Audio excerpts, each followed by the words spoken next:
These stones have become crucial to our way of life. Les minerais, ça c'est le cobalt. They are called cobalt, essential in green technologies from electric cars to rechargeable batteries. But while its stock price is predicted to soar, there are minerals that are worth billions of dollars. The people who live and work here are paying a heavy price. This acid. Acid. Yeah. Siku ndimuzalaka badadangu mtoto kanyuyu.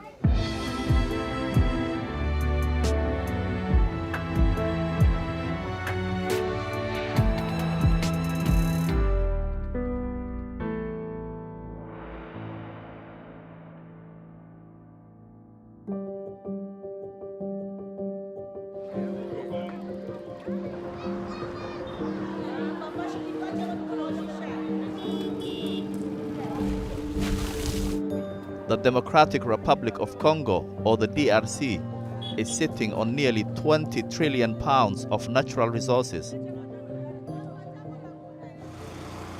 It should be one of the richest countries in the world. Instead, most people here live on less than £1.50 a day.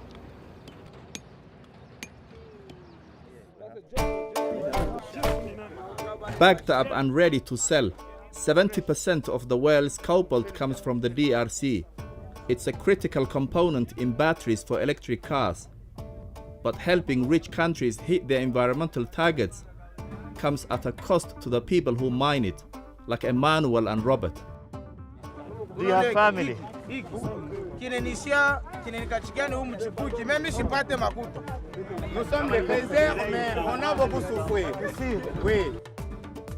Around a quarter of the country's cobalt comes from these makeshift operations called artisanal mines.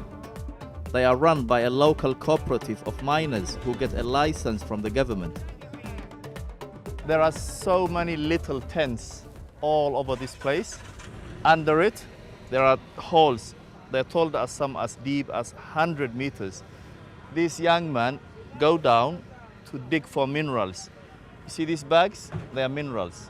This will be taken to the cobalt market to be sold to international buyers. Emmanuel wants to show us what the mine is like, but insisting it's too dangerous for me, he agrees to take a camera instead.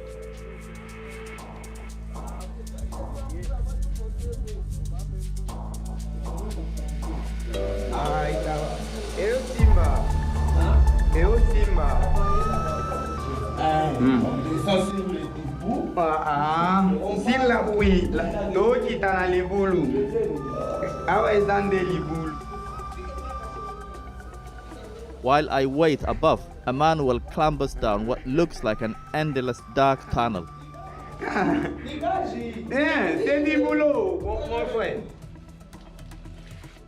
In fact, Emmanuel descends for ages as the mine never seems to end.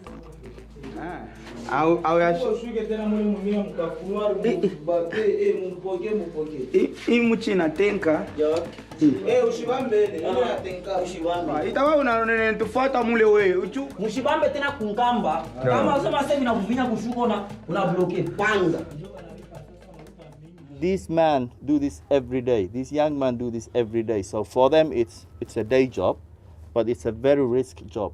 It's a very, very risky job because imagine going deep underground in darkness and just digging for something. This could collapse at any moment.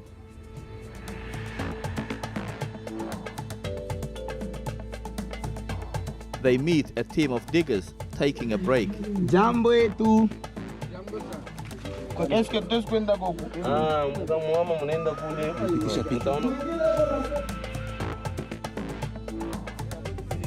It isn't the only team down here. In fact, there are many working multiple channels, all following whatever seam of cobalt they can find. And when they find it, they set to work getting it ready for the market. ndio ashi kuweka mu mansaka. They work long hours with barely room to move. Sasa mnaishi mnespire tu bien. Respiration atupatie mu. They earn about £3 a day, more than most in the DRC, but it's still very low.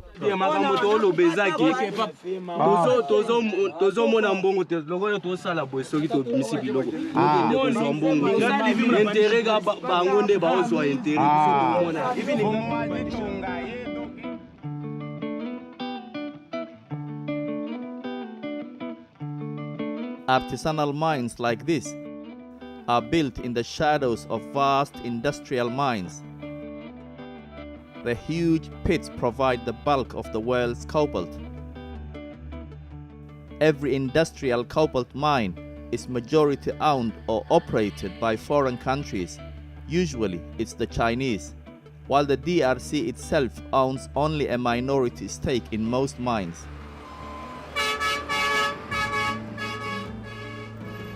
Just a few years ago, Kolwezi was a sleepy town, but it has been transformed. Anywhere you go, towns and cities across the world, you see monuments of heroes, leaders, and important figures. But here in Kolwezi, they celebrate miners and their equipment. This just shows how important mining is for this community and for the country in general. But scientists and doctors are increasingly concerned about its impact on public health, because pregnant women in this region have concentrations of heavy metals in their blood that are among the highest ever reported.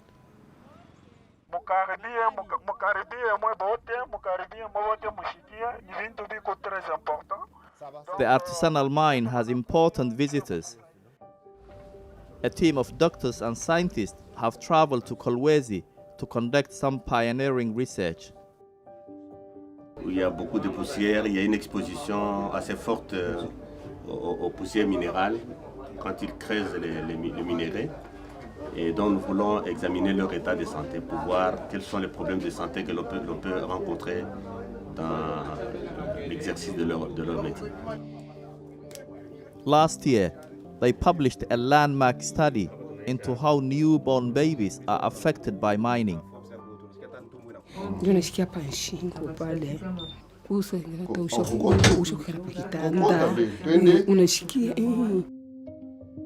It showed that copper and cobalt miners in a city 200 miles away are 5.5 times more likely to have children with birth defects. Now, this team wants to find out if the same is true here in Kolwezi, the epicenter of the DRC's cobalt trade. We want to see the birth defect because the exposure to certain chemicals, including metals, are associated with birth defect. Alongside the scientists, local doctors are also trying to work out the scale of the problem.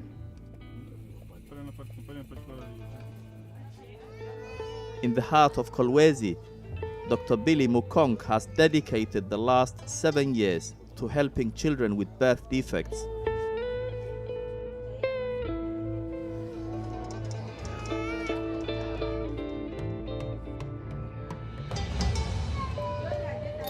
Tutafaa paka vile tunafanyaka donc tutaanza kuita moya moya. Dr. Billy operated 30 children who had cleft palate last week, and they all came back this week so that he can review and see what help they need. Cleft palate occurs when facial tissues do not form properly in the early months of a pregnancy. It's caused by genetic factors and has been linked to pollution in the environment. Masoud's family has traveled 100 miles to be here and will have to go home tonight. But the doctor has bad news. You spend more time with this patient. What's wrong? We ask them to not touch the wound. But if he touch with the hands, it can bring infection. Masoud is 3 years old. He was operated last week, but his wounds are not healing well because some people touched and His mouth is infected, so he needs to operate again next time. It's alarming news for Masoud's mother, who, like many in this clinic, was unable to follow the strict regime to keep her child free of infection. Most of these children come from mining families, which Dr. Billy says is no coincidence. Alors, quand on est dans notre parcelle, et à côté, il y a une carrière minière qui exploite là-bas toute la poussière qu'on inhale. Toutes ces irradiations vont faire que toutes les femmes au premier trimestre exposées à ces irradiations avec une origine héréditaire ou génétique peuvent faire que cette femme mette au monde un enfant avec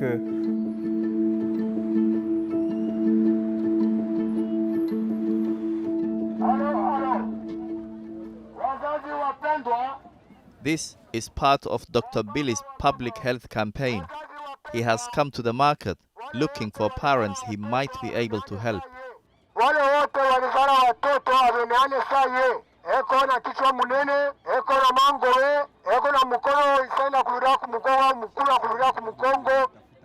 Before long, he is in a conversation. This man says his child was born with a birth defect. The baby was born normally, but when he grows, it doesn't work. Can you tell us more about the child? On expliquait, il faut est-ce qu'il atembea bien, donc il m'a explication.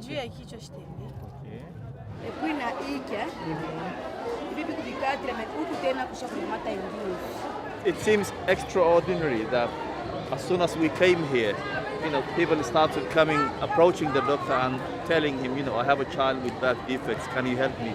I have a child with, abnormalities, can you help me? With this, small market and small communities.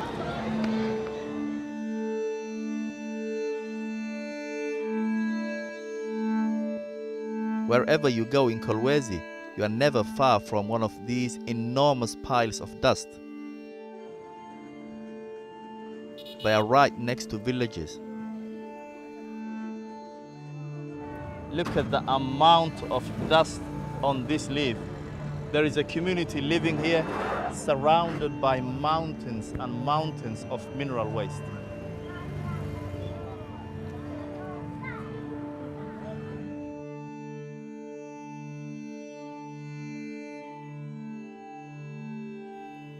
The dust, which ends up all over town, is one of the byproducts of industrial mining.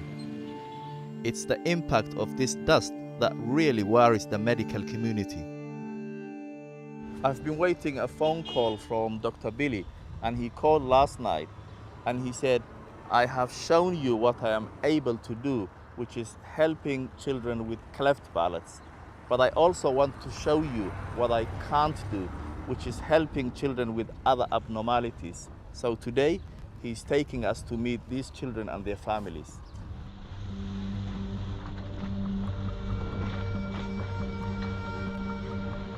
The first child lives a long way out of the city. When we arrive, it's so far off the road, we follow a motorbike that has been sent to meet us. Okay.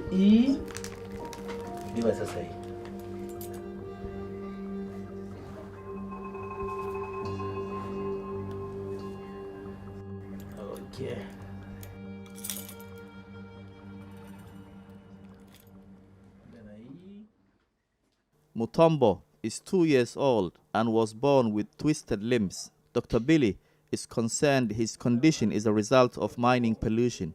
His father was a miner. He abandoned Mutombo and his then 16-year-old mother, Deborah, the first time he saw the child. It must be difficult to have a disabled child like this in this community. Dengine kama namona banamcheka. Kumubeba mpaka wawe kwa hapa. Mina shindaga ta kukanisa. Shindaga nenda machaka.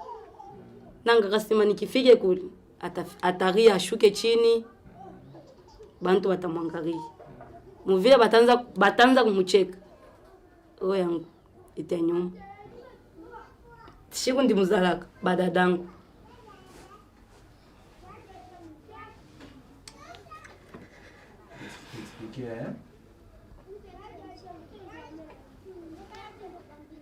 Mtoto kani huyu? Mapenzi ya Mungu. Kama tena ni Mungu akapenda, ni Mungu. Kama tena kumikono bantu, Mungu yeye mnenjwa na yu.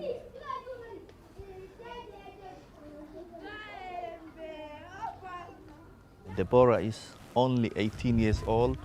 She is left with a 2-year-old son.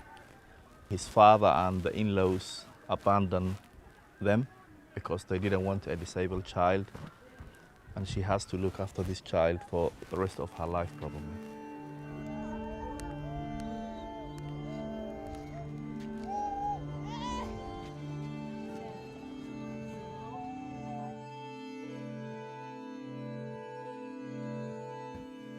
Dr. Billy takes me to meet a 2-year-old girl who lives on the edge of this river, which is in a mining area. Kayembe has a condition called hydrocephalus, which means water on the brain. Miriale became pregnant soon after moving here. She spent much of her pregnancy selling fruit and veg at artisanal minefields. Her husband also worked near the mines. When did you notice something was wrong? Comment est-ce que nous sommes arrivés à découvrir? Vous touchez la tête de l'enfant. C'est fragile. Yuko naye baba misha kuteswa sana. Kuanzia tu kumwenji moya na hapa yuko na deza na mwenji moya tena. Mimi kuna teswa paka kuteswa. Mimi natembea naye we mishona tu kintu. Kuria kwa kiko nitaka je? Tunamujishaka. Kubamba kintu ashita bamba mikono yuko paka hivi. Like many people here, Miriale did not take the correct supplements when she became pregnant. It creates a complicated medical background, making it difficult for Dr. Billy to assess the cause of Kayembe's condition. Ashikufuata kipimo, ashikunyaki acid folique par exemple, kumpembeni afuashi kule kuku makariere, au kumpembeni kule kuku mamai, ile mamai atuye eta ya mai, shunona parce que shuna bakrezer muma nini. Dr. Billy and his colleagues are not the only ones worried about cobalt mining's impact on water.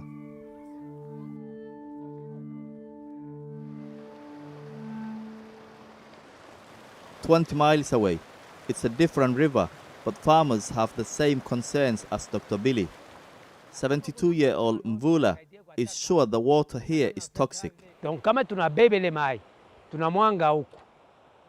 Kesho hata hapa sasa kama tunasema tubebe mai tumwange pa kipande. Mupite 3 jours mukuye mwangalie, mtakuta hii bulongo iko na nchumvi.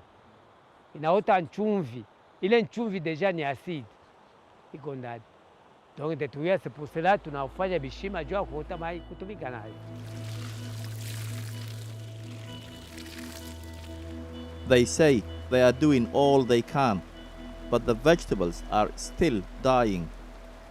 They blame industrial mines upstream. Research has shown that some rivers in this region are polluted with heavy metals, including uranium, which makes fish radioactive.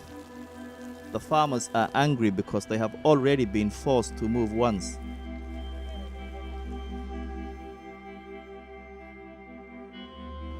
Mule njo tunaanza kurimaka tuna produire bien. Tunaanza kutosha mashu bien, lenga tomate tusa, iraanza kutoka bien sana. Tena murikuwa kama bulongo bunaharabika, tunaenda kurima amu hivi kuproduire tena bien sa hivi tunaanza kupataka zamani hakuna. Ni kule tulitoka pa ile fashi tunakuwa tena kuteste huku, mais quand même njo paka vile.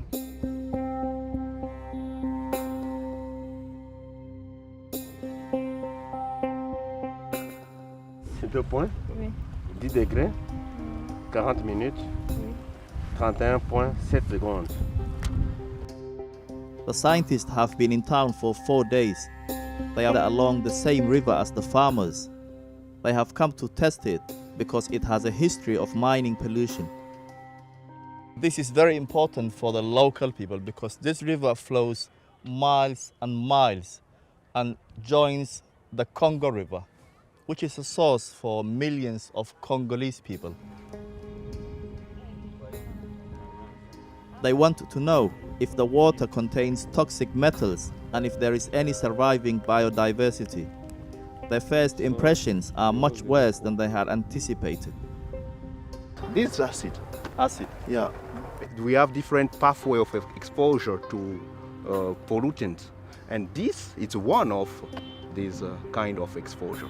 So as scientists, I can't conclude that can be linked to birth defect, but the sample we are collecting is going to show us. While Dr. Tony is telling me this, the professor is with a local activist who simply says the river is now dead.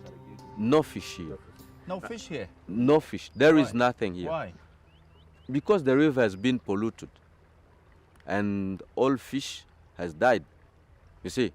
Donc avec l'acide, je vous dis que l'acide sulfurique ne laisse rien dans la rivière. Il n'y a même pas de crapauds. There is nothing inside. No life in the river.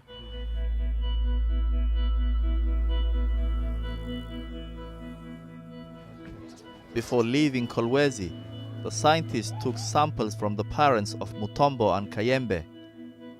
The results showed that they had 4 times as much cobalt in their blood as the highest values normally observed in people living in Western Europe. It doesn't prove cobalt caused their children's malformations, but Dr. Billy believes it's another piece in the puzzle.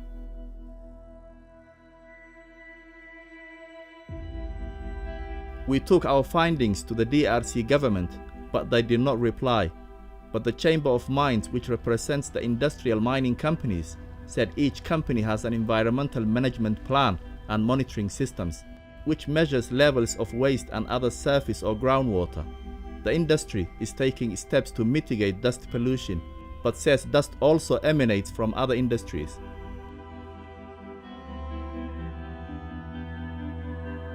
The people we met here in Kolwezi, the scientists, doctors, children and their families, know that their country is rich in mineral resources, which they should be benefiting from, but they are not. In fact, it's worse. They say mining is polluting their environment and affecting their health, and the sad reality is that they feel powerless to do anything about it. Across the world, people demand the latest consumer electronics and electric cars. At the same time, vast industries have been built around hopes that technology will solve the climate emergency. But it all leads to one question: can a sustainable green revolution be built without the exploitation of others?